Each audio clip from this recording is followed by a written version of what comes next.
स्वाभाविकच ही कागदपत्र ती फक्त कागदपत्र नव्हती, तर महाराष्ट्रातील असंख्य कार्यकर्त्यांची अस्वस्थ झालेली मनं आहेत.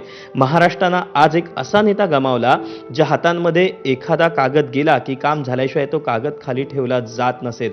आज ते कागदही पोरके झालेत, अशा आणि भावना लोकांकडनं व्यक्त केल्या ते जातात. कागद तर पोरके झालेत आणि ते हातही आता उरलेले नाही आहेत. दीपक, मंदार गोंजारी आमचे प्रतिनिधी आहेत आपल्यासोबत. मंदार, अजित पवारांच्या कामाचं वैशिष्ट्य त्यांनी दाखवून दिलं आणि ते तहयात दाखवून दिलं. त्यांच्या कारकिर्दीच्या सुरुवातीपासून जो कामाचा उरक त्यांचा होता तो अखेरपर्यंत कायम ठेवला. वयाची मर्यादा त्यांच्या या कामाला कुठे पडली आहे हे कधीही जाणवलं नाही.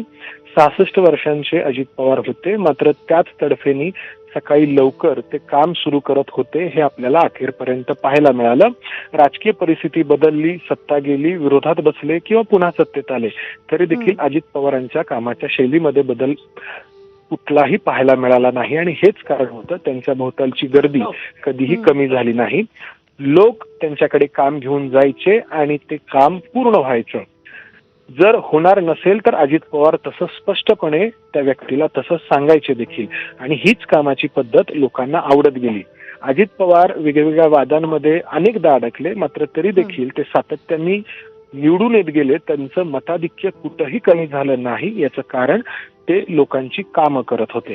राज्याच्या राजकारणामध्ये अनेक बदल झाले, देशाच्या राजकारणात अनेक बदल झाले, अनेक लाटा आल्या, अनेक सत्ता बदल झाले, मात्र बारामतीमधलं त्यांचं मताधिक्य हे कधीही कमी झालं नाही. याचं कारण होतं ते अर्थातच त्यांचं काम, लोकांशी असलेला त्यांचा थेट संबंध. बारामतीमधल्या प्रत्येक नागरिकाशी ते प्रत्यक्षरित्या जोडले गेलेले होते. त्यांचा जनता दरबार हा प्रत्येक वेळी तेवढीच गर्दी खेचताना पाहायला मिळाला. मोठ्या प्रमाणामध्ये लोक त्यांच्या या जनता दरबारामध्ये काम घेऊन येत होते आणि याचं कारण होतं की ते लोकांची कामं करत होते. आता या विद्याप्रतिष्ठानच्या मुख्य कार्यालयामध्ये आपण पाहतो आहोत छगन भुजबळांना. छगन भुजबळ हे बाहेर आलेले आहेत शरद पवारांची भेट घेऊन.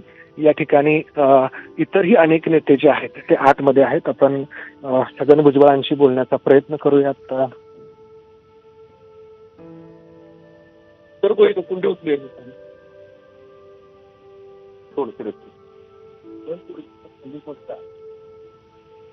आपण छगन भुजबळांची ही प्रतिक्रिया पाहिली.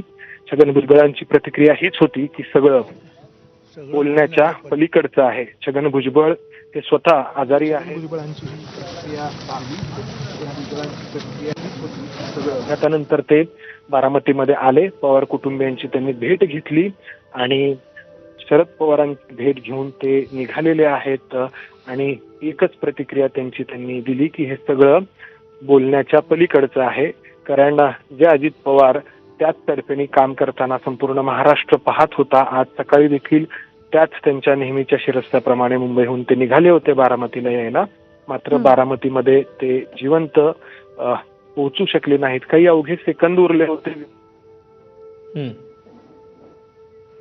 तर या संदर्भात अंबादास दानवे यांची देखील